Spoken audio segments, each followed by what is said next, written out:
السلام علیکم۔ برداشت ایک ایسی طاقت اور ایک ایسی صلاحیت ہے جو صرف خوش نصیبوں کو ملتی ہے، اور اخلاق کا حسن جس انسان میں آ جائے وہ بیک وقت خالق اور مخلوق کا محبوب بن جاتا ہے۔ اور دعا لفظ نہیں بلکہ جذبات کا سمندر ہے جو صرف پیاروں کے لیے بہتا ہے۔ زندگی ہر شخص کو عزیز ہے، لیکن ایک بہادر آدمی کے لیے عزت اپنی سیلف رسپیکٹ اس سے بھی زیادہ عزیز ہوتی ہے۔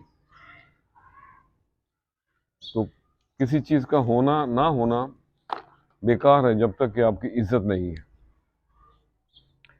راز کی باتیں جب تک آپ کے دل میں رہتی ہیں نا، تب وہ آپ کی طاقت بن جاتی ہیں، لیکن جب وہ زبان پہ آ جائے تو آپ کی کمزوری اور دشمن کی طاقت بن جاتی ہے۔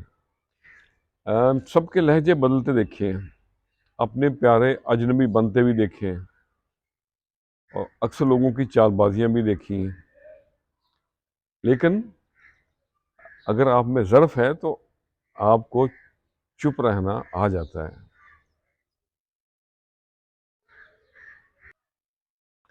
آج میں نے پھر اپنے کچھ پیاروں کے لیے، کچھ عزیزوں کے لیے لکھا ہے۔ کچھ لوگ شفا کی مانند ہوتے ہیں، ان کے ہونے سے سب کچھ اپنا اپنا لگتا ہے، باتیں کرتے ہیں تو منہ سے پھول چھڑتے ہیں، اور ان کی باتیں مرہم کا کام کرتی ہیں۔ آج انہی باتوں کو مد نظر رکھتے ہوئے چند لائنیں لکھی تو عرض کیا ہے: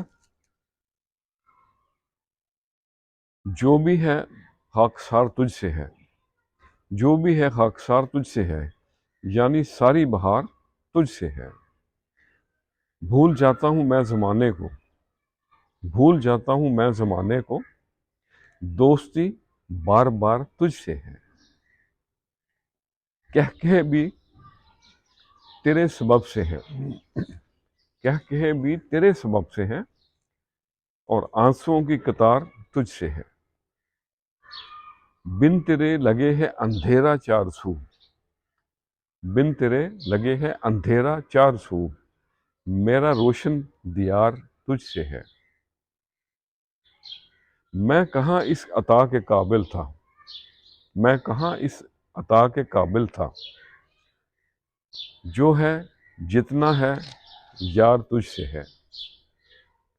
وصل کے دن اور قرار فراق کی راتیں، وصل کے دن اور فراق کی راتیں، اور یہ انتظار تجھ سے ہے۔ بھائے نہ دنیا کی رونق نیاز، بھائے نہ دنیا کی رونق نیاز، یہ خوشی کا حصار تجھ سے ہے۔ جو بھی ہے خاکسار تجھ سے ہے، یعنی ساری بہار تجھ سے ہے۔ تو آج کے لیے اتنا ہی۔ رشتوں کی گہرائی کا احساس الفاظ سے نہیں بلکہ برتاؤ سے ہوتا ہے۔